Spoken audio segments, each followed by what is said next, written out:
Do you feel you don't have time to practice the violin?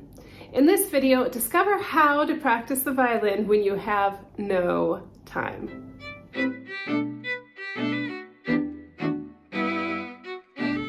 Hi, I'm Kaye, violinist, and I specialize in working with dedicated adult violinists who desire impeccable technique and to play with gorgeous tone.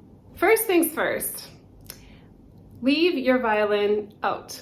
So as long as you don't have any kiddos around that's going to take that violin and whip it over somebody's head, I would suggest leaving the violin in its case and having the case open. Then I would also have a dedicated practice space. Doesn't matter how small or how big your house is, you can always find a dedicated space for your violin. And in this dedicated space, you have your music stand. Ideally, you have the music that you're currently working on the music stand. So if you have your music stand with the music on the music stand, and you have your violin in the case and it's open, it makes it a lot easier when you have just a few minutes to play the violin, as opposed to having to get the violin out of its case or searching for the music. Have everything ready to go. Maybe you're a violinist that's thinking, well, I don't know what I'm going to practice. I don't know what to practice, or I need to have at least 3 hours to practice everything that I need to do. So I'm not going to practice the violin unless I have a 3-hour time block. Well, if you're going to always wait for that 1 hour or 3-hour time block, you're never going to practice your violin. If you always feel overwhelmed and I have so much to practice, I don't know where to start, you're not going to ever practice your violin. So trick yourself. Trick yourself into practicing only 5 minutes. Even if you only have 5 minutes, that's enough. Even if you only have 5 minutes and then your brain starts thinking, well, I have no idea what to practice in 5 minutes. Scales.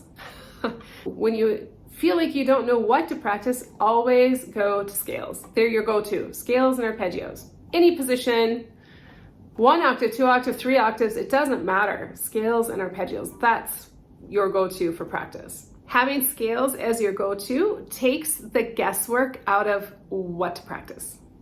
So we all need a break sometimes between projects or something that you're doing. There's just like an escape or go to a place to run to do something to just kind of give your brain a break.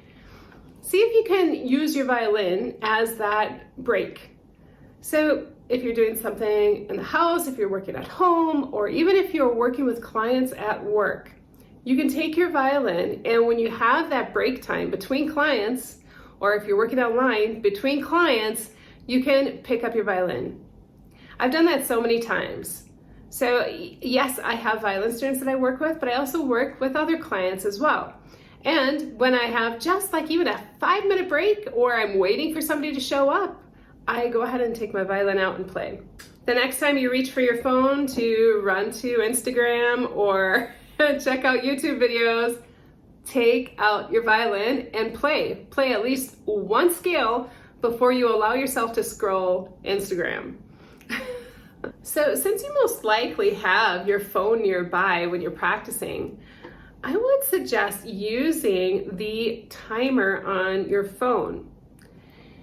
Take a 15-minute time period that you have to practice and divide it up with 5 things and practice 3 minutes each, those 5 techniques. It could be vibrato, scales, bow work, shifting, positions, whatever 5 topics you want to work on. Dedicate 3 minutes. Now you may think, oh, 3 minutes is not enough. I'm not going to be able to do anything in just 3 minutes. Believe me, if you are consistent and you do this 3 minutes a day, you will see more results than if you wait until you have that hour to practice, or you spend an hour on one thing and never get to something else. Take the time that you have and just divide it up and use a timer to help you move from one thing to the next. Or you can purchase my practice calendar.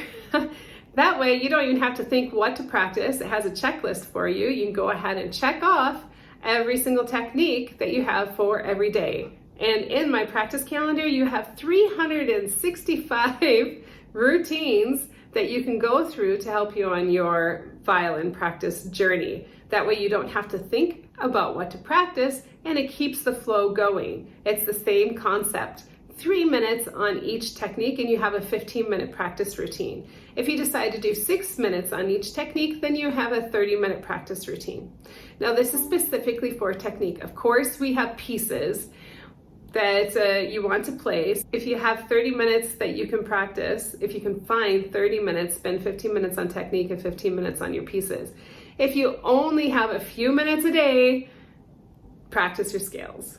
I'll leave a link in the description below and also in the corner of this video where you can purchase my practice calendar. If you live in a place where you don't want to disturb anybody when you're practicing, get yourself a practice mute. And that practice mute you just put right on top of your violin, and no one will hear you when you're practicing. So you won't be able to use that as an excuse anymore. So use your practice mute in the morning or in the evening or in the afternoon while the kids are napping, whatever it is, or at the office and you don't want anybody to hear you, go ahead and just grab that practice mute. I'd love to hear from you. Let me know in the comments below which of these techniques are you going to use to help you practice the violin when you feel you have no time. Enjoy and happy practicing. Ciao.